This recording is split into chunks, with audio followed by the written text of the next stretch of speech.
Hi guys, welcome back. I know the screen kind of looks a little darkish, but that's because I'm using my BrightLink behind me and the computer, so the lighting is just a little bit off, okay?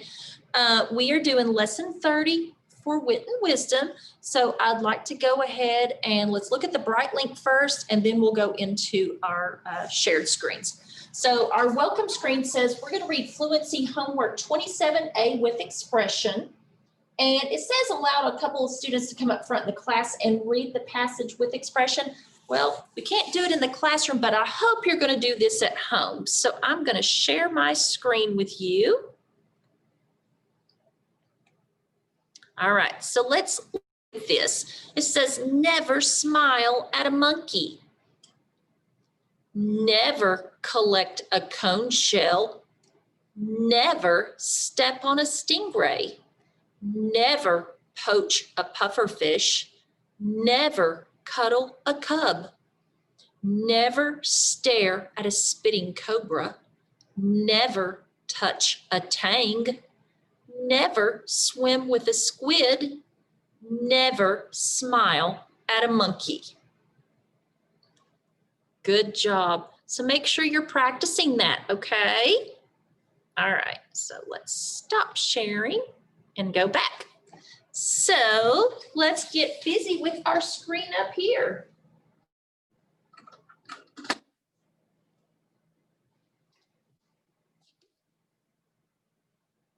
Oh. Well, hold on, my friend.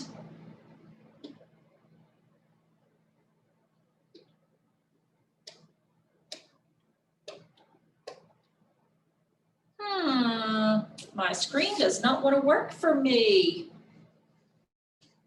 Let me see here. Let me pause just for a moment.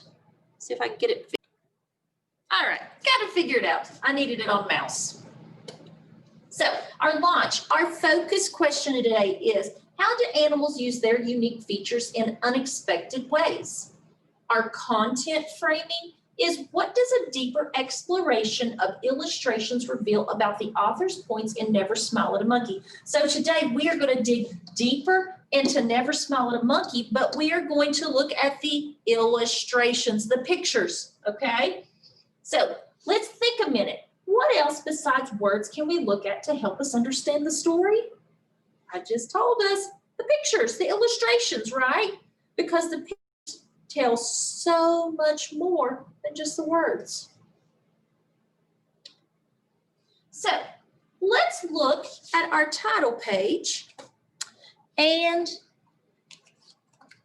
our other. So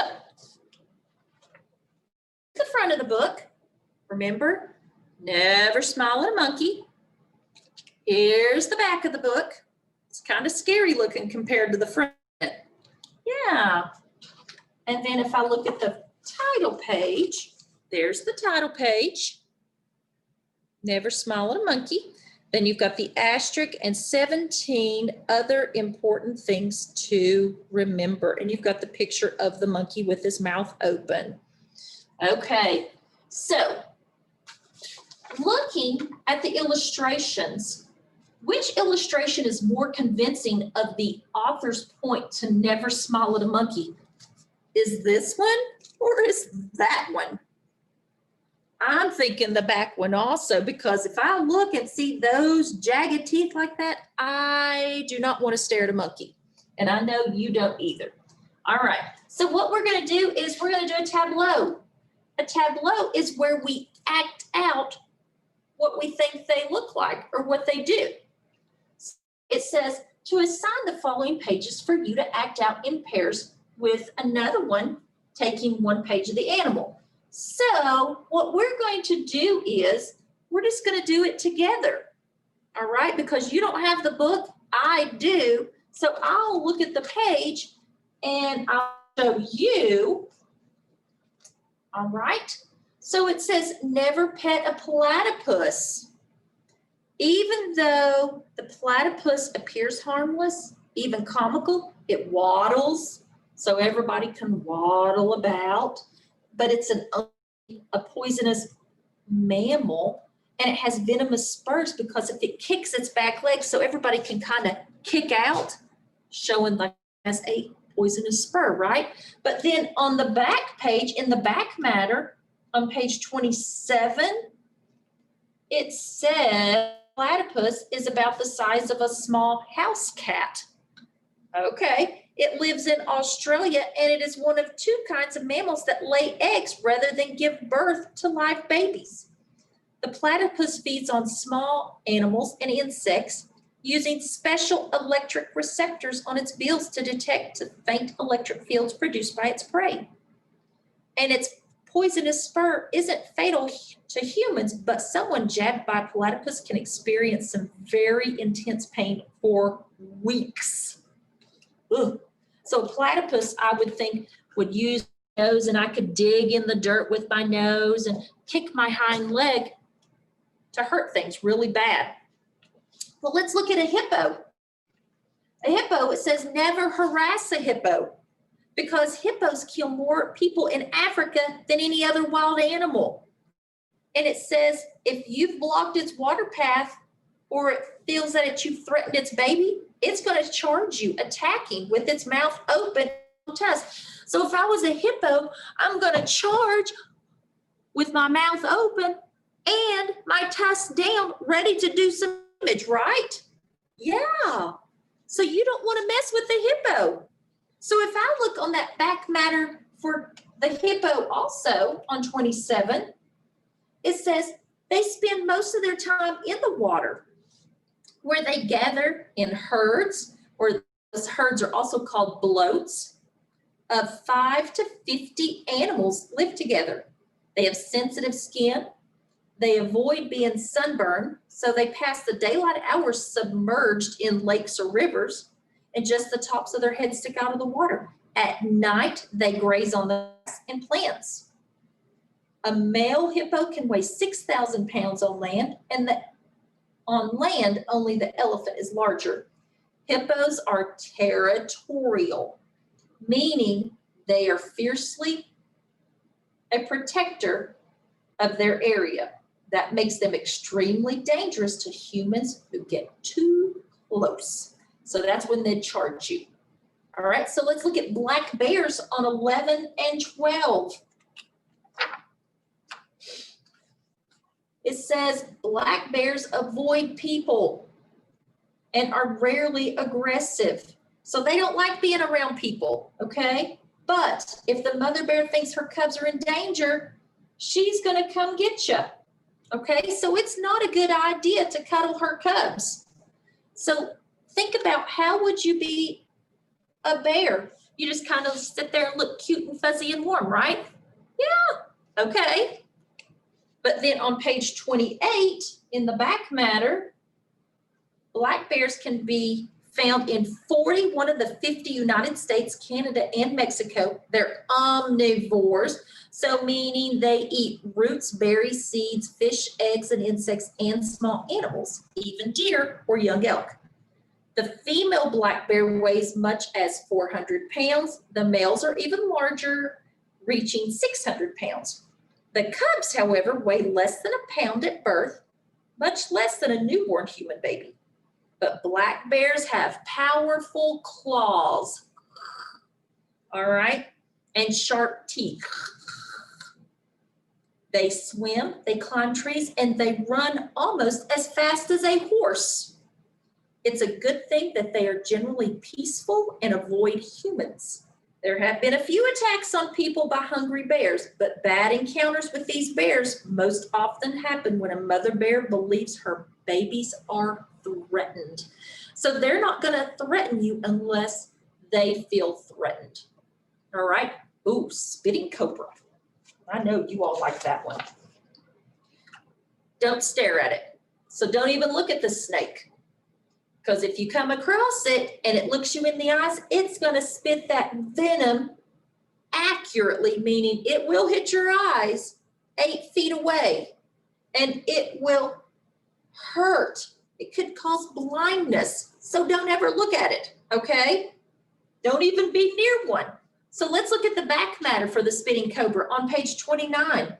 It says Several different species of spitting cobras live in Asia and Africa. The largest one was discovered in Kenya, grew to 9 feet in length. The poisonous snakes don't actually spit, they spray the venom forward-facing holes with their fangs. So in their fangs are like this, right? And they have holes on the front that squirt that venom out. That's wild, isn't it? That's really crazy. Let's see here. They also use their fangs to inject venom. So not only do they spray it, they inject it.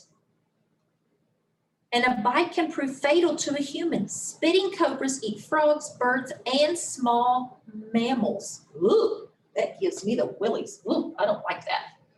All right, so let's look at kangaroos on page 21. Never confront a kangaroo because it can balance on its tail and kick out with its back feet. And if it kicks hard enough, it could cave in your chest.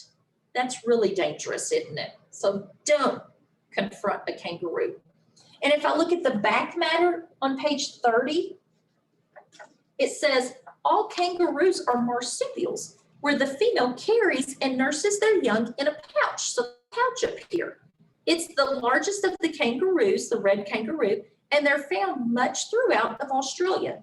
They average about 5 feet tall, but some males reach about 6.5 feet tall. They can weigh over 200 pounds, and over short distances, a kangaroo can outrun a racehorse. And it can also cover 25 feet in a single leap. So it can jump 25 feet. That is crazy. Kangaroos gather in groups called mobs to feed on grass and other plants, and male kangaroos are also called jacks, and the females are called jills. And the young kangaroos are called joeys. All right, let's move forward. So how do the illustrations on the animal page and the back matter page affect how you understand the information? Well, let's look at this. On the pages, you've got a big picture and you've got the bigger words right here, and it gives a little blurb about what the picture is, right? Okay, so you've got more of a picture here, but then the back matter, if you go to the back matter, you have a smaller picture, but if you notice, you've got more information about the animal, don't you? You've got more information than it has up front on these pages. You've just got a small blurb up here, whereas the back matter gives you more information about the animal. So, would you be more or less likely to listen to the author's point if you saw the image on the animal page or the back matter? So think about that. Would you listen if you just saw the picture, or would you listen because of the back page? I think if it was me, I like the picture, but if I read something about an animal, that might intrigue me more to want to know more. So I think both help in my thoughts. So let's think about this. The cone shell, you know, over here, it shows you this beautiful picture of a cone shell. Never collect a cone shell. And it says, notice this beautiful shell on the sea floor. You might be tempted to pick it up. That would be a big mistake because the cone shell hunts and defends itself with poisonous barbs that can be launched like harpoons, and that you could die within minutes of being stabbed. Now, if I go to the back of the book about the cone shell, in the back matter, let's see here. It says there are hundreds of different kinds of cone shells. All are poisonous. The deadliest is the geographic cone shell, which lives near coral reefs in the southwestern Pacific and Indian Oceans. It is about 6 inches long and gets its name from the map-like patterns on its shell. Cone shells are kind of like a snail and they move very slowly. When a cone shell spears a worm, fish, or other animal with its long poisonous barb, its powerful venom kills the prey almost instantly, so it doesn't have time to struggle or swim away. So it kind of gives you more information, doesn't it, about what happens. Great. All right, so let's move forward. All right, so this is our learn part. It says our focus question, how do animals use their unique features in unexpected ways? And it says you guys are gonna answer independently.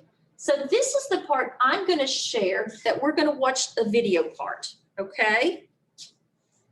So let me get up here and share my screen. Not doing that one.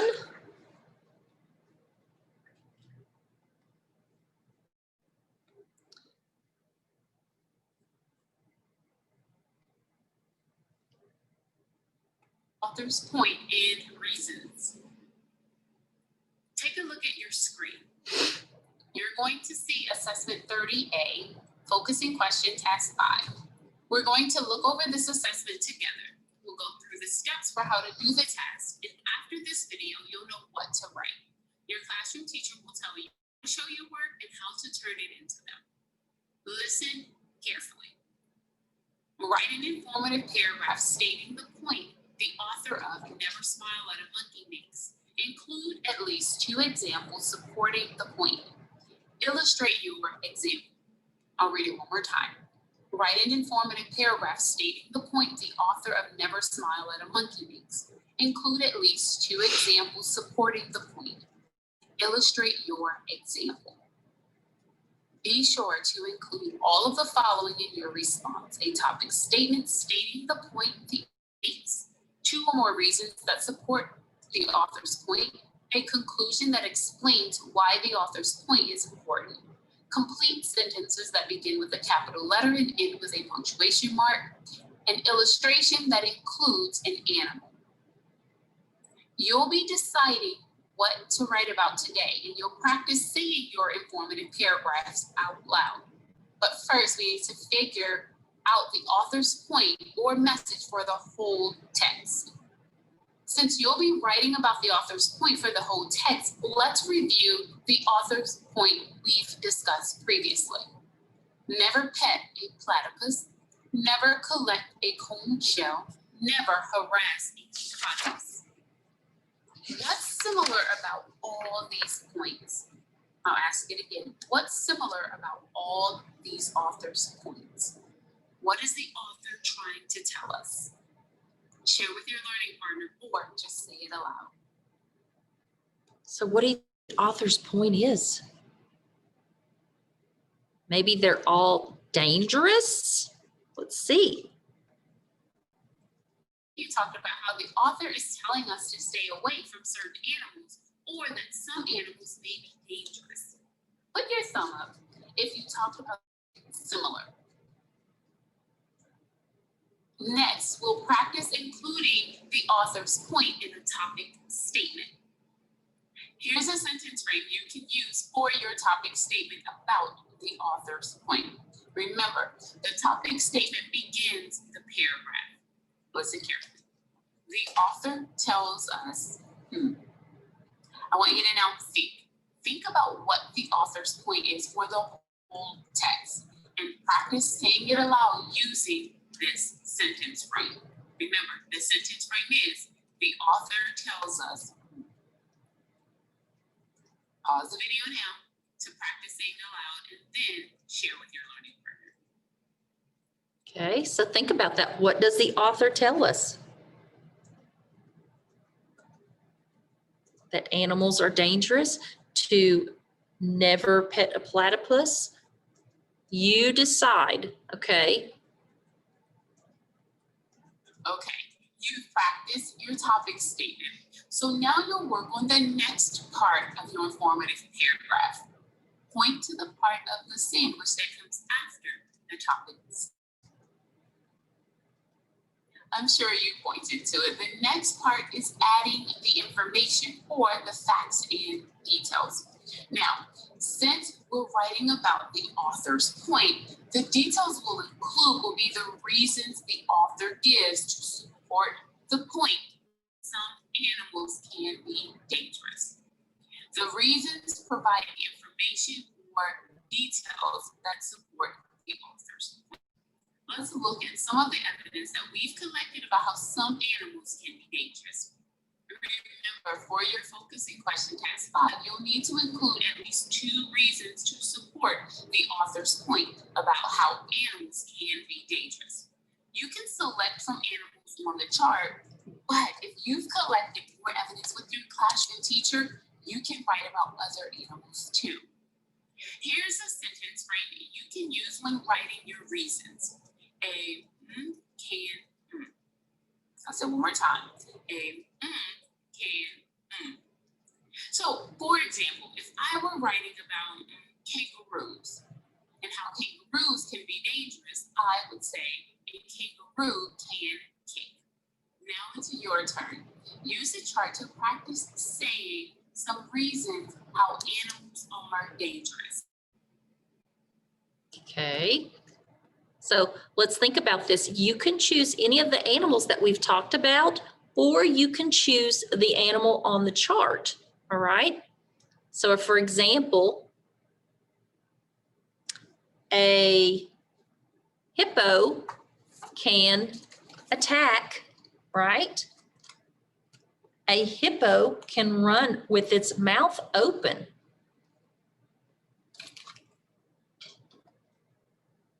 Did you practice? I'm sure you did. Now, after we write our topic statement and reasons, what's next? What is next? Conclusion? That's right, the conclusion is next. And here's a sentence frame you can use for your conclusion. You can learn by reading this book. I'll say it one more time. You can learn by reading this book. Remember, you want to explain in your conclusion why the author's point is important. And one way to do this is to explain what someone can learn by reading this book. What I'd like you to do is share your conclusion sentence with your learning partner. And if you're not there, just share it aloud. So what can you learn? Okay, now you know what to write. Remember, your classroom teacher will tell you where to complete your work. Now it's your turn to practice saying your whole informative paragraph out loud.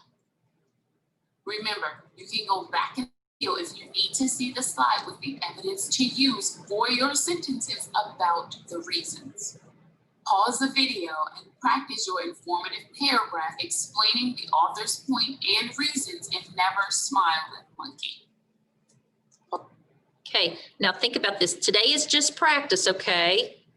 So think about your topic sentence. The author tells us what? Animals can be dangerous. So pick 2 details that tells why the author said animals can be dangerous. A platypus can kick with its hind legs, right? That's one. What's another thing that you could say? A hippo can charge. That's 2. You can learn what? By reading this book. You can learn that animals can be dangerous by reading this book. Now, do you have to use what I just said? No. You can choose your own animals, all right? Pause the video now to practice.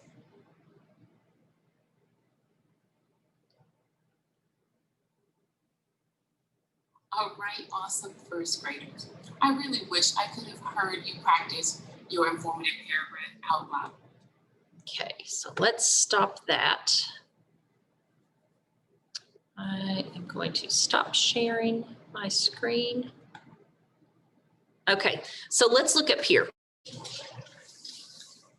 So we know the main point is some animals may be dangerous. So that may be a great topic sentence to use. The author tells us that some animals may be dangerous. And then you can choose any of these animals, like a platypus, because he has venomous spurs on his hind legs, spurs that can jab you. You can choose a spitting cobra because he can spit in your eyes and it can cause pain and blind you. You can choose a cone shell because it has poisonous barbs that launch like harpoons at you and can kill you. You can choose a hippopotamus. It will charge if threatened and has an enormous mouth and tusk. Or you can choose a bearded lizard. It's poisonous, it's fast, and has powerful jaws that chew venom into every bite. Yikes. So if we know animals are dangerous, we can stay away from them, right? Yes, stay away from dangerous animals. So if you read the book, you will know to stay away from the animals and never smile at a monkey.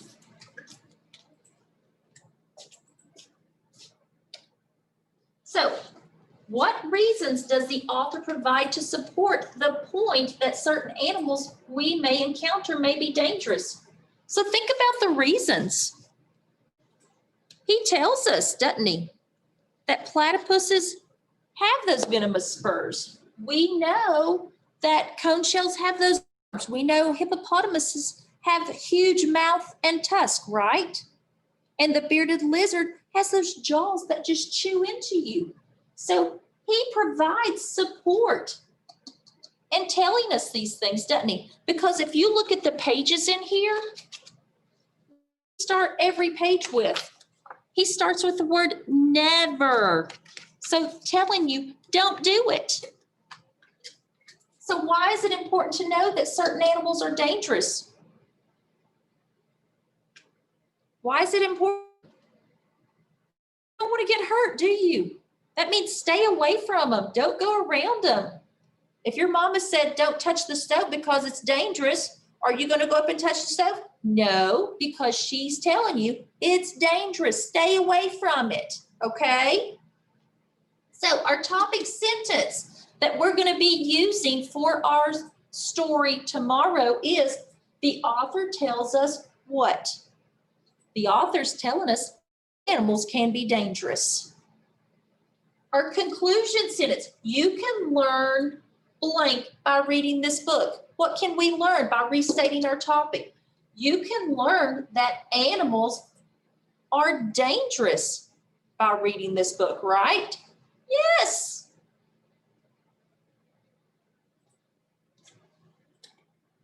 So, our essential question, what can we discover about animals' unique features? We know several animals have different features that can hurt us, correct? Yes. So what is one new thing you learned from the illustrations in Never Smile at a Monkey? Well, I learned that, just by looking at it, they may look sweet and cuddly and cute, but underneath, there may be a dangerous side to them that we don't know about. So remember, practice that fluency at home, those fluency homework sheets. Our deep dive, what are some words that mean the same as touch? So I'm going to look at page 3 and 4 of our book, Never Smile at a Monkey. And it says, never pet a platypus, never collect a conch shell. Words there mean touch. Oh. Pet and collect. Good. Well, what if we go to other pages? What about harass or jostle harass, jostle. What about huddle?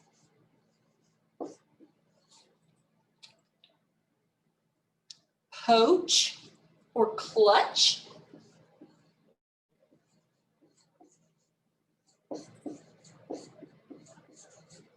These are all different words the author uses instead of touch. They all mean the same as touch. And there's more in the book, but I didn't write them all down. Think about that. I should not cuddle a bear or I like to cuddle a teddy bear, right? Okay, great job.